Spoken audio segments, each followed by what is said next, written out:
Arabic language में जो बिन word है वो रिप्रेजेंट करता है सन ऑफ, यानी कि मोहम्मद बिन सलमान का मतलब मोहम्मद सन ऑफ सलमान। तो कंटेक्स्ट तो आप समझ गए होंगे। Recently visit of MBS into USA, ये अपने आप में इंपॉर्टेंट इस वजह से भी है क्योंकि पिछले 5 सालों में सऊदी और यूएसए एक दूसरे से दूर जा रहे थे। ऐसा लग रहा था कि मिडिल ईस्ट की पॉलिटिक्स में चाइना एक बड़ी ताकत बन रहा है, यूएसए बैकफुट पर आता जा रहा है। प्लस इजराइल और यूएसए के बीच की जो करीबी है, जो दिख रही थी ईरान में अटैक से, फिर इजराइल के कतर में अटैक से, और उसके बाद कतर सऊदी से कह रहा था कि मिडिल ईस्ट को अपनी स्ट्रेटेजिक ऑटोनॉमी देखनी होगी, मिडिल ईस्ट को यूएसए के अपोजिट भी कुछ ऑप्शन देखने पड़ेंगे। ये वो कतर सऊदी से कह रहा है जो दोनों की सिक्योरिटी गारंटी यूएसए की है। मतलब सऊदी में भी मिलिट्री सिक्योरिटी ऑफ यूएसए और कतर में तो Al Udeid military base of USA. तो अब यूएसए को लग रहा था कि भाई बहुत कुछ हाथ से निकलता जा रहा है, और अब ये जो विजिट है ये अपने आप में रेप्रोचमेंट है यूएसए की टुवर्ड सऊदी। बीइंग इंडियन हमें ऐसा भी सोचना चाहिए कि रीसेंट पास्ट में सऊदी और पाकिस्तान के बीच में एक म्यूचुअल डिफेंस एग्रीमेंट हुआ था, जिसकी लैंग्वेज कहती है कि अगर पाकिस्तान पर अब हमला हुआ तो वह सऊदी पे हमला माना जाएगा। और अगर सऊदी भी इस रीसेंट विजिट में मेजर नॉन नेटो अलाय डिक्लेयर किया जाता है बाय यूएसए, यानी कि वो वेपन्स जो केवल स्ट्रेटेजिक पार्टनर्स को मिलते हैं वो अब सऊदी आपको मिलेंगे। 5th जनरेशन एयरक्राफ्ट F-35, इसकी मांग सऊदी पहले भी कर चुका है मई 2025 में, लेकिन ट्रंप ने दिया नहीं। मतलब जब नेगोशिएशन का रूल है, दूसरे को क्या चाहिए इस पर अपनी नजर रखो और सब कुछ शुरुआत में ही ना दे दो। तो अब रिसेंटली क्या यूएसए दे रहा है, क्या सऊदी ले रहा है, और भाई हम पर क्या इंपैक्ट पड़ रहा है? क्योंकि पाकिस्तान और सऊदी का म्यूचुअल डिफेंस एग्रीमेंट और यूएसए और सऊदी क्लोज आना, हम पर क्या इंपैक्ट पड़ेगा? क्या हमें कुछ काउंटर बैलेंसिंग पर और ज्यादा फोकस तो नहीं करना चाहिए? चलिए समझते हैं एक एक करके। अब आप सोचेंगे सबसे पहले तो ये बताइए कि जो रीसेंट विजिट है उसमें हुआ क्या है, ये स्ट्रेटेजिक डिफेंस एग्रीमेंट। देखो, सबसे पहले वेपन्स की बात करते हैं। सऊदी देख रहा है कि भाई ईरान के अलावा जो अदर ग्रुप्स हैं, जैसे यमन में हुतीज जो लगातार अटैक कर रहे हैं ड्रोन्स के थ्रू, तो अब सऊदी को पता है कि भाई मैं केवल यूएस की सिक्योरिटी फोर्सेस पे निर्भर नहीं रह सकता, मुझे अपने डिफेंस को स्ट्रॉन्ग करना पड़ेगा। पहले होता क्या था, अगर आप सऊदी और यूएसए के रिलेशनशिप के रूट्स में जाएं तो रिलेशनशिप इवॉल्व होती है 1930s से। 1930s से और 1950s तक रिलेशनशिप को मैं डिफाइन करता हूं ऐसे कि सऊदी वो कह रहा है मैं तुम्हारी ऑयल सिक्योरिटी का ध्यान रखूंगा, तुम मिलिट्री प्रोटेक्शन मुझे दे देना, ऐसा रिलेशनशिप था। उसके बाद जैसे ही कोल्ड वॉर में हम आगे बढ़ते हैं, यूएसएसआर मिडिल ईस्ट में अपना इन्फ्लुएंस बढ़ाना चाहता था।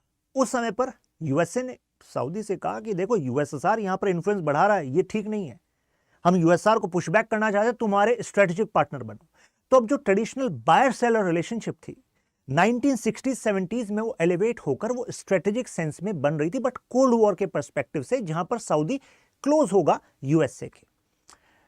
यूएसए वादा कर रहा था कि देखो तुम्हारे यहां पर भाई मोनार्की है और यूएसए वो डेमोक्रेसी को सपोर्ट करता है, लेकिन तुम्हें हम कुछ नहीं कहेंगे, कारण हमारे पॉलिटिकल साइंस के स्कॉलर्स फैलाएंगे ना आइडिया ऑफ अरब एक्सेप्शनलिज्म कि नहीं नहीं अरब में डेमोक्रेसी नहीं चलेगी, ठीक है बाकी जगह डेमोक्रेसी हम कर लेंगे।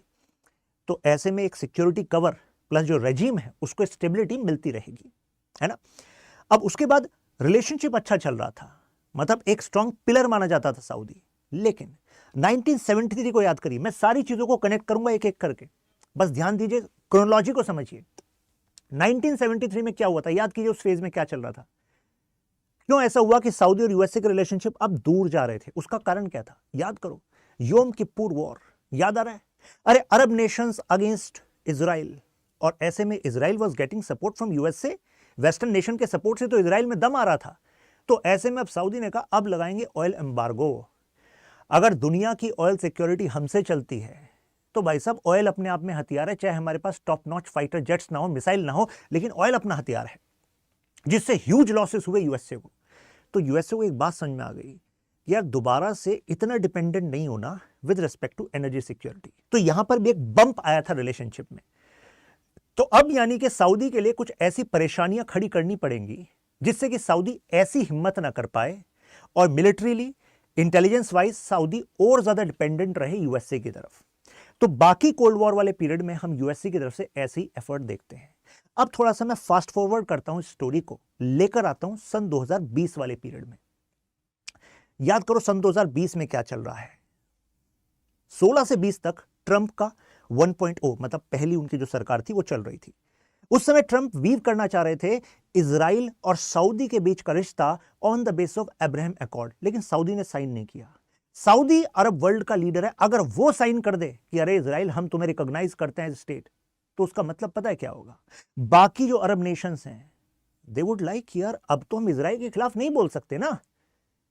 तो अब सऊदी को ये पता है कि अगर वो मुस्लिम वर्ल्ड का लीडर है तो इजराइल पैलेस्टीनियंस के साथ जो कर रहा है बिना पैलेस्टीनियन के हक को दिलाए सऊदी साइन नहीं कर सकता।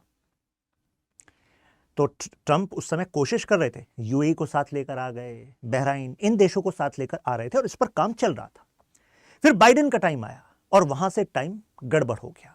बाइडेन के टाइम पर तो समझ लीजिए सऊदी और यूएसए के रिश्ते समझ लीजिए नोज डाइव हो गए।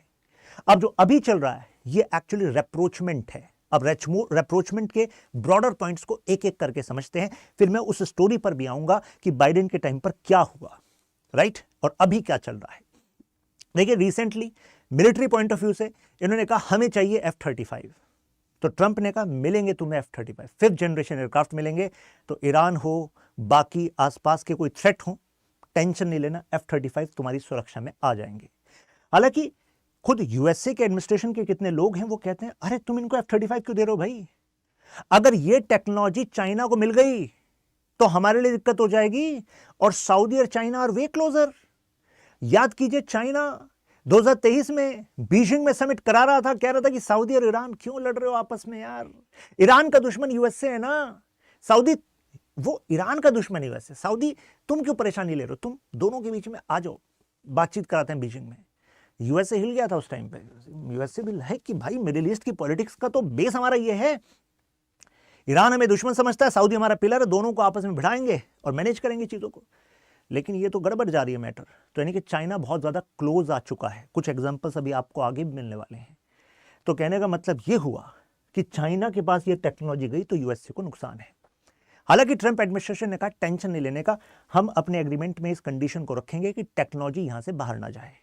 अब एक परेशानी इजराइल भी कर रहा है। इजराइल कह रहा है ट्रंप हाउ डेयर यू, क्योंकि आपका खुद का कानून कहता है कि यूएसए से इजराइल को जो टेक्नोलॉजी मिलेगी वो मिलिट्री सुपीरियरिटी रखेगी in comparison to Arab nations. तो यार ये तो आप उस लॉ को वायलेट कर रहे हो।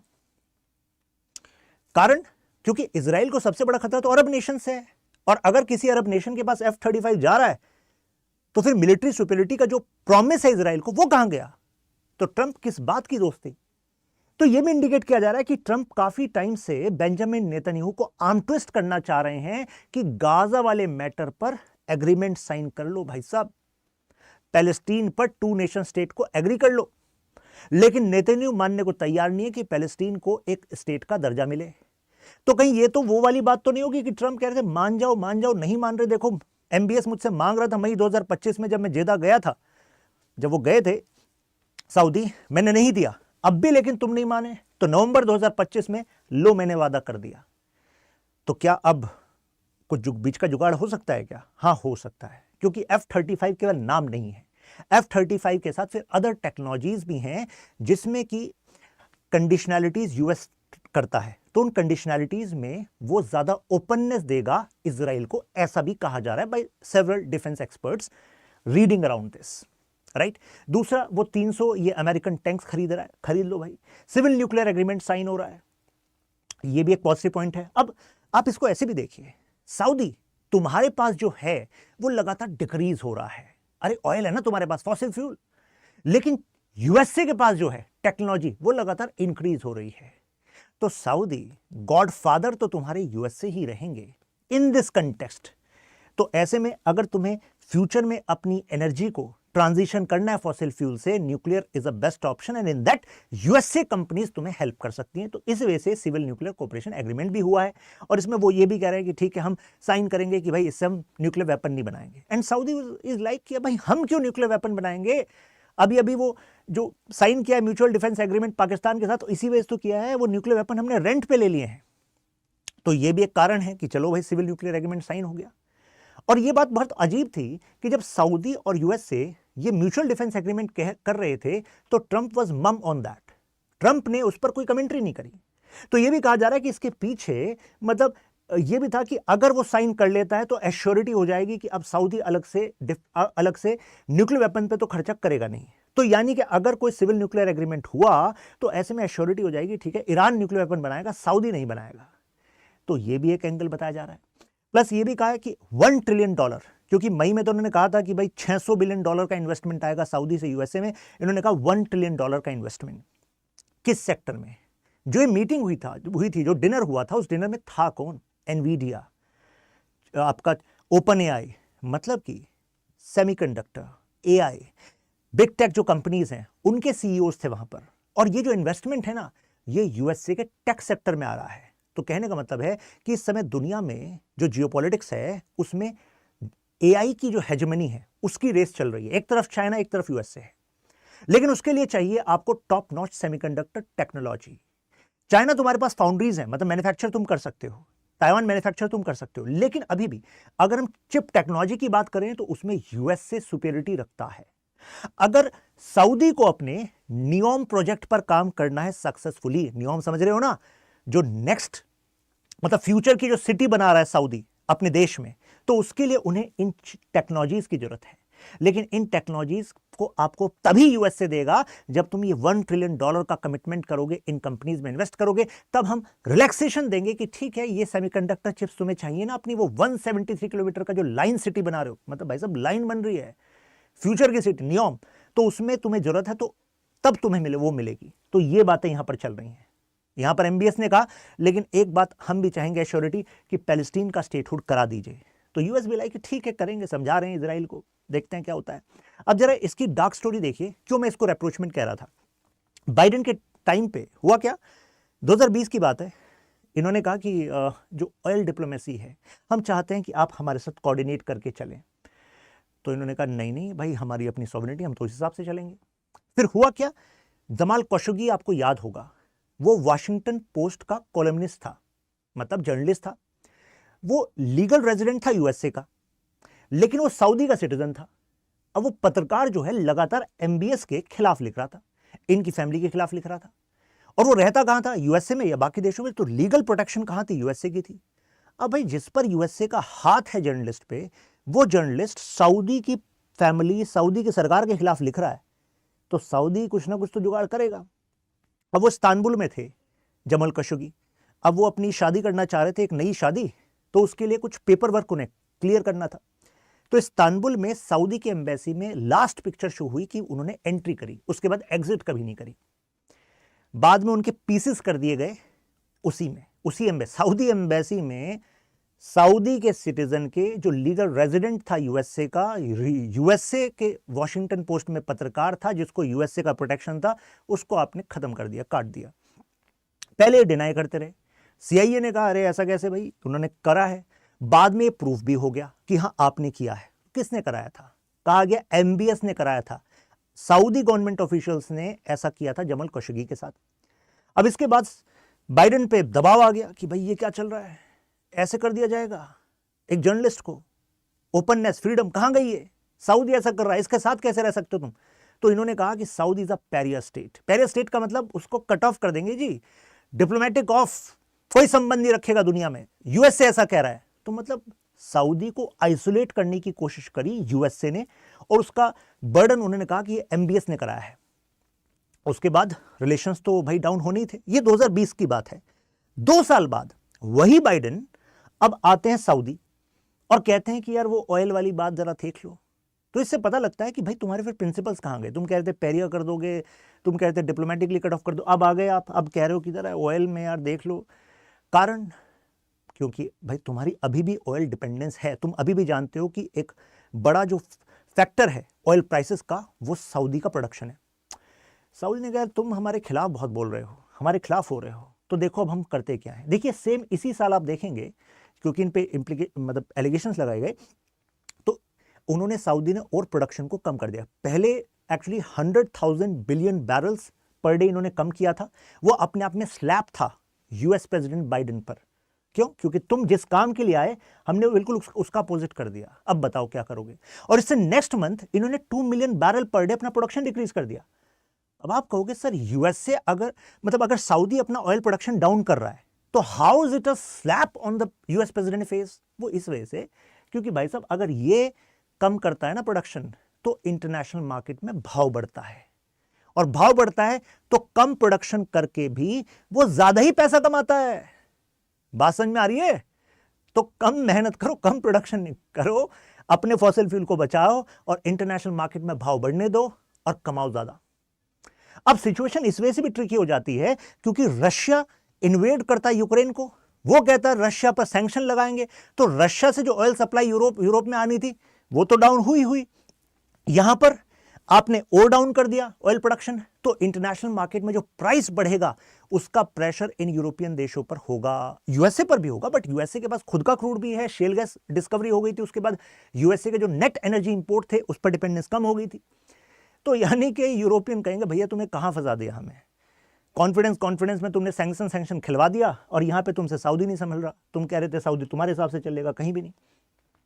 प्लस यहां पर ओपेक प्लस के आइडिया से रशिया और सऊदी में कोऑर्डिनेशन देखा गया with respect to actually deciding oil prices in international market. Bernie Sanders के बारे में सुना होगा आपने, फेमस पॉलिटिशियन, वो कहने लगे भाई ये किस तरह की डिप्लोमेसी कर रहे हो बाइडेन, अरे अब अगर तुम्हारे खिलाफ पूरा सऊदी चल रहा है तो भाई तुम इनके यहां पर जो मिलिट्री इन्वेस्टमेंट करते हो, क्योंकि आपने अपने लोगों को वहां पर बैठा रखा है, तो उन पे कट करो भाई, और ऐसे एक्शंस लो कि आगे जाकर सऊदी हमारे खिलाफ ना हो पाए। ये बातें चल रही हैं, ये मिलिट्री सपोर्ट इनको कम करो, ऐसी बातें चलने लग गई। अब यहां से जवाब आता है, इन्होंने कहा देखो ऐसा है, no one can tell us what to do, आप नहीं बता सकते। इन्होंने कहा कि नहीं आपका एक्शन बेलिजरेंट था, तो इन्होंने इंडिकेट कर दिया कि देखो जी ऐसा है, बेलिजरेंट वगैरह जो बातें बना रहे हो, सीधी बात है सऊदी अपने हिसाब से चलेगा। अब अगर सऊदी में इतना कॉन्फिडेंस आ रहा है तो कोई ना कोई तो सऊदी के पीछे खड़ा है भाई, है कि नहीं? यानी कि मिलिट्री सिक्योरिटी कवर इतना ज्यादा उसको चाहिए नहीं यूएसए का, उसके पीछे कौन खड़ा है? चाइना खड़ा है, उसके पीछे रशिया खड़ा है, और यहां पर चाइना ऑफर कर रहा है कि ईरान से सबसे बड़ा थ्रेट था ना तुम्हें, ईरान से थ्रेट हम कन्विंस करके ईरान को कम करा देंगे, सॉल्व करा देंगे। ईरान के साथ ऑलरेडी हम मिलिट्री एंगेजमेंट, डिफेंस, आपका इकोनॉमिक एंगेजमेंट कर रहे हैं। तो इस एंगल से सऊदी में तो भाई नेक्स्ट लेवल कॉन्फिडेंस आ गया। अब सऊदी ने कहा यार फिर तो मैं बड़ा बन गया हूं, अब मैं बड़ा गेम खेलूंगा। यूक्रेन इशू पर मैं एक पॉजिटिव न्यूट्रलिटी रखूंगा। रशिया, हम जेलेंस्की को बुलाएंगे अरब लीग के समिट में, बुला लिया, कहा हम दोनों के बीच में पीस कराएंगे। हालांकि वो पीस वगैरह हुआ नहीं, लेकिन इससे सऊदी ने एक्चुअली ये कहा कि हम देखो लार्जर रोल प्ले करेंगे। अभी तक हमें मुस्लिम वर्ल्ड की पॉलिटिक्स या मिडिल ईस्ट की पॉलिटिक्स में देखते थे, अब इतने बड़े कॉन्फ्लिक्ट को हम सॉल्व कराएंगे। अब आप कहेंगे कुछ हुआ तो नहीं ना, फिर फायदा क्या है? इस केवल इस चीज को ना देखिए इस चीज को कि सऊदी क्या रोल प्ले करना चाह रहा है इंटरनेशनल पॉलिटिक्स में। और सऊदी को ये पता है कि मेजर रोल फ्यूचर में अगर आपको कंटिन्यू रखना है ऐसा, तो केवल इमेज अपनी ऑयल बेचने वाला नेशन करके नहीं हो पाएगा। उसके लिए तुम्हें अपनी इकोनॉमी को डाइवर्सिफाई करना पड़ेगा। वो तुम्हारी भी अपनी जरूरत है डोमेस्टिक, और वो इंटरनेशनल पॉलिटिक्स की भी डिमांड है, और वही सऊदी कर रहा है अंडर विजन 2030। पहले उन्होंने प्लान बनाया था कि $500 बिलियन में ऐसा शहर बनाएंगे, भाई सब टूरिज्म अट्रैक्ट होगा, देखने के लिए अच्छा ऐसा भी शहर होता है। लेकिन फिलहाल हालात ये हैं, अगर मैं नवंबर 2025 की बात करूं, कि कॉस्ट जो है वो मतलब एस्केलेट कर गई है, $500 बिलियन से बहुत ज्यादा एस्केलेट कर गई है, और जितना इन्वेस्टमेंट वो चाह रहे थे अदर इन्वेस्टर्स करेंगे, वो इन्वेस्टमेंट हो नहीं रहा है। अब आप कहेंगे सर सऊदी को क्या पैसों की जरूरत, सर सऊदी है सर, वो और इन्वेस्टमेंट करने की बात करा $1 ट्रिलियन। इन्वेस्टमेंट का मतलब केवल पैसा नहीं होता। पैसा है आपके पास, लेकिन आप चाहते हैं कि टॉप यूएस कंपनीज अपनी टेक्नोलॉजी को आपकी सिटी में इंस्टॉल कर दें। जब तक उनकी सरकार नहीं चाहेगी, उन पे कंडीशनैलिटीज लगाएगी, कैसे हो जाएगा वो? तो इन्वेस्टर्स का मतलब यह भी है कि दूसरी टॉप कंपनीज को कॉन्फिडेंस हो सऊदी की फ्यूचर सिटी में, और वो वहां पर इन्वेस्ट करें in terms of bringing technology. कि अमेजन वहां पर इन्वेस्ट करे। अगर एआई से चलेगा चीजें तो भाई डेटा सेंटर्स बनाने पड़ेंगे। अगर अमेजन इसमें एक बड़ा प्लेयर है तो Amazon has to come there. और अमेजन कहां की कंपनी है? यूएसए की कंपनी है। समझ में आ रही है डायनेमिक्स? एग्जाम्पल देता हूं, 1980s की पॉलिटिक्स में यूएसए ने सऊदी को कन्विंस किया कि सऊदी जो आपका क्रूड ऑयल है ना, उसकी प्राइसिंग को ना आप जो पेट्रो है, पेट्रो को डॉलर के साथ आप रिलीज किया कीजिए। सऊदी ने कहा बिल्कुल करेंगे भाई, डॉलर तो इंटरनेशनल रिजर्व करेंसी है। मोर देन 60% ऑफ द जो फॉरेन करेंसी रिजर्व हैं नेशंस के, वो तो डॉलर में ही है। तो भाई डॉलर का राज होगा, क्योंकि क्रूड ऑयल भी डॉलर में ही डिक्लेयर हो रहा है।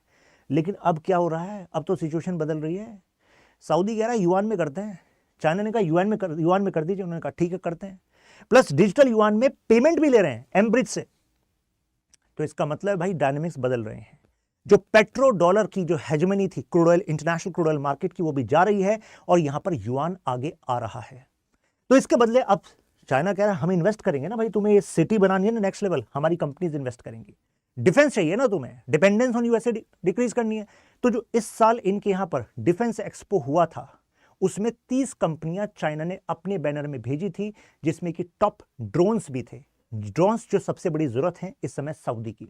तो उस एंगल में ये बढ़ता जा रहा है, राइट। चाइनीज डिफेंस जो है वो प्रोटेक्शन दे रही है सऊदी को। तो भाई अल्टीमेटली ये तो एक बड़ा कंसर्न सऊदी के, मतलब यूएसए के लिए है कि नहीं है? हमारे लिए भी कंसर्न है। अगर सऊदी के साथ चाइना क्लोज होता जा रहा है और सऊदी मेजर प्लेयर है मिडिल ईस्ट का, तो भाई हमें अपने कंसर्न्स भी देखने पड़ेंगे, राइट।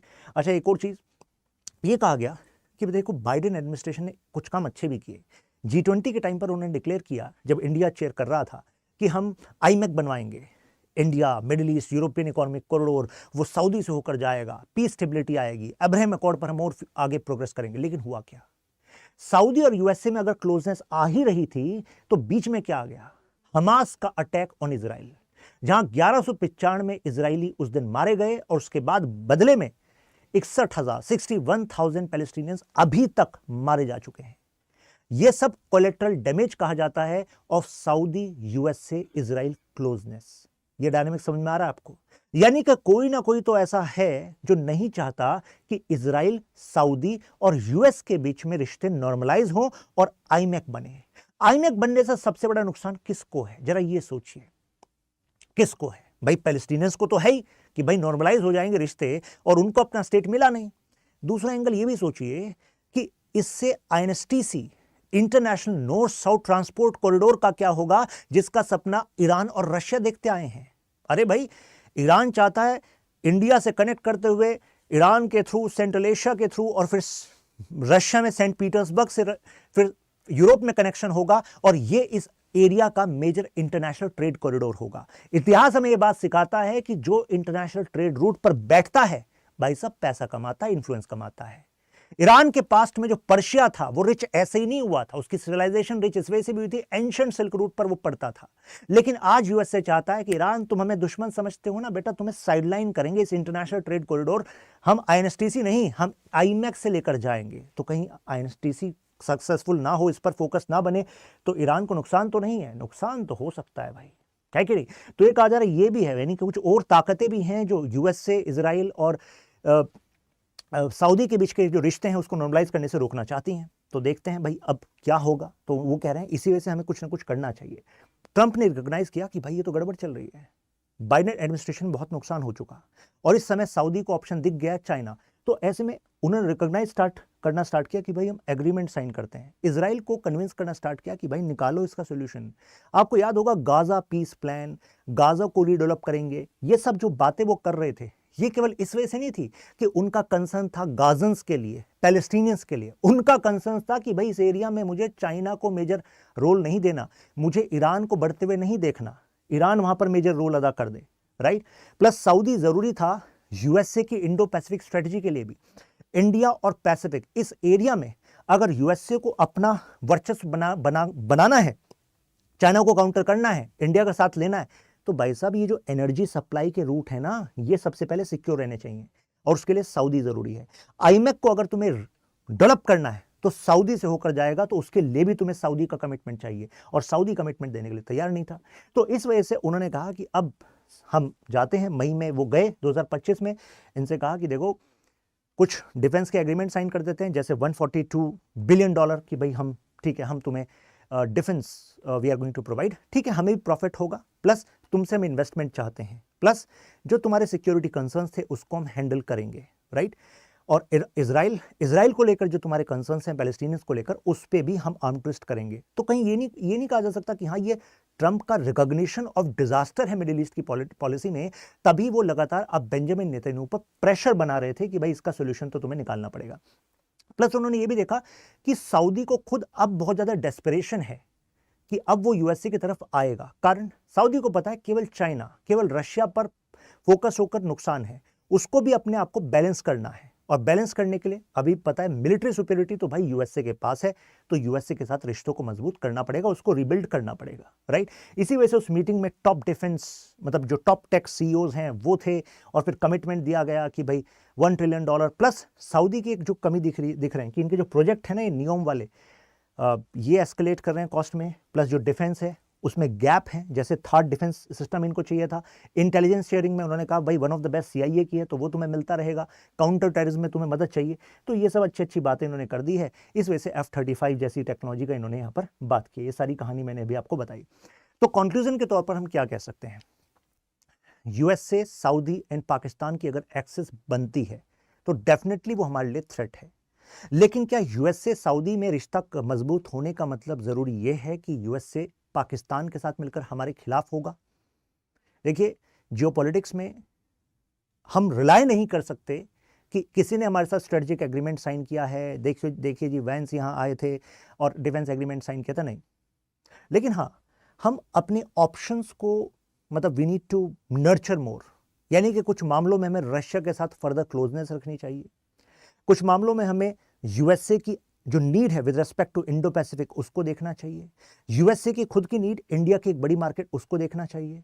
और ऐसे में हमें क्लियर कट डिप्लोमेसी रखनी है, मतलब we should communicate our concern कि भाई सऊदी पाकिस्तान की डिफेंस एग्रीमेंट और आपका इनका डिफेंस एग्रीमेंट, हमारे साथ अगर पाकिस्तान ने अभी कोई टेररिज्म किया और जैसे ये स्टेटमेंट्स आजकल दे रहे हैं तो हमारे साथ फिर वो कन्फ्रंटेशन होगा, और सऊदी अगर वहां पर आया तो कन्फ्रंटेशन नेक्स्ट लेवल एस्केलेट होगा। हालांकि सऊदी ने कहा है कि जो इनके बीच का एग्रीमेंट है that has nothing to do with India, ये सऊदी ने ऑफिशियल स्टेटमेंट दिया। हालांकि हमने उस टाइम कहा था, हमारे MEE के स्पोक्स पर्सन ने, that we are reviewing the language of the agreement which was signed between Saudi and Pakistan.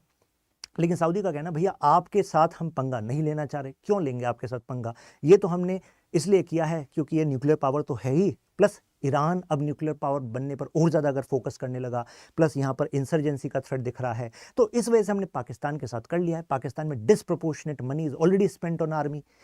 Saudi इतना पैसा अपनी मतलब नंबर ऑफ पीपल आर्मी पे नहीं करता, इस वजह से वो चाह रहा है कि भाई ठीक है एक सिनर्जी बनी रहेगी। खैर, मुझे लगता है सब कुछ आपको क्लियर हो गया होगा। अगर सब कुछ है क्लियर, यू कैन मेंशन वाह इन कमेंट्स, और यहां पर आप मेरे साथ कनेक्ट कर सकते हैं। ये क्वेश्चन देखिए, examine the US Saudi relations and implications on India. यहां पर मैं ये PDF को अपलोड कर दूंगा। फिर मिलते हैं आपसे, ख्याल रखिए अपना, जय हिंद।